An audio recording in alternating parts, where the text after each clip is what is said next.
दोस्तों वीरों की आदत है ठेडा को उम्मीद करता सब लोग खैरियत से ऐसे मेरा हाफिज नहीं भी लोग क्योंकि सिलक की पालिश करने लग रहे जिस तरह के कलर तो मैं दाखता पे आज कोई दो खाने का जैसी पालिश पालिश बना के मैं शुरू किया कम जिसने कलर करवाना है मेरे साथ रब्ता कर सकते हो। मेरा नंबर है कि 0303 2233 426 इस नंबर पर रब्ता कर सकते हो जिस तरह आपने काम करवाना है। देखो दोस्तों ਹੁਣ एक वाला हो गया खैर करने जी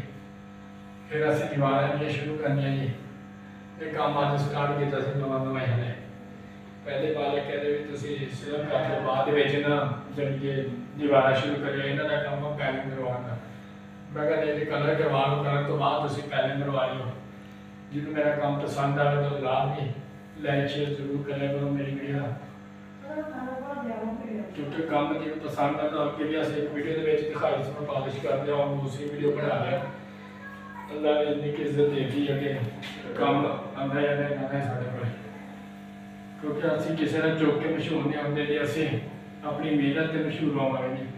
मेहनत करते हैं सुबह तो लाके शाम तक दोस्तों किसी ने चक के मशहूर नहीं होना वत इज्जो मन तशा वत जिल्लु मन तशा इज्जत और जिल्लत सोना मैं रब देता दोस्तों।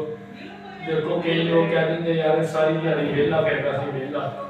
दोस्तों मेहनत की है मेहनत का सानू फल अल्लाह पाक ने जरूर देना। देखो असं क्योंकि असं यार किसी की कॉपी नहीं करते कई लोग कहते हैं यार कॉपी करके मशहूर होंगे ना ना देखो असं यार मेहनत करके मशहूर होना हुआ है इंशाल्लाह मेहनत अज भी करते हैं कल भी करते हैं मेहनत नहीं छड़ांगे दोस्तों इज्जत सानू जरूर मिलेगी अज भी असं मेहनत करते हैं कल भी करते हैं।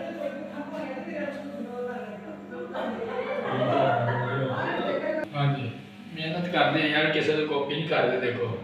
मेहनत करके मशहूर होना किसी का चौक के मशहूर नहीं होना दोस्तों।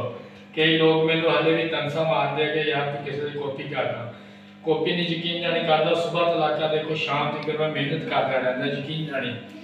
फिर भी आवाम का तनसा बढ़िया दी है इंशाल्लाह जिस दिन असं वायरल हो गए ना कि फिर उन्होंने दोस्तों दसेंगे यार भी असं वाकई मेहनत की है कि मेहनत करके मशहूर होने कि असं किसी का चौक के मशहूर नहीं होए तो लोग देखते भी है पहले यार मैं बना रहा पट्ठा ने भी लोग दुनिया मैं कह लगे तू पट्ठा ने भी लोग बनाना पट्ठा ने बनाना फिर मैं यार हम मेरा अपना काम स्टार्ट हो गया तो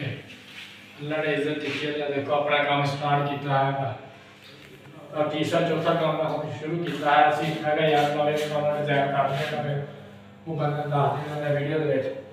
क्योंकि मैं अपना नंबर भी दिता जिन्हें करवाना अगर आप करवा सकता हले दीवार असं मुकम्मल नहीं की दीवार करनिया ने इस वास्ते सड़ा के पुंजे लगने पे मैं कोई मसला नहीं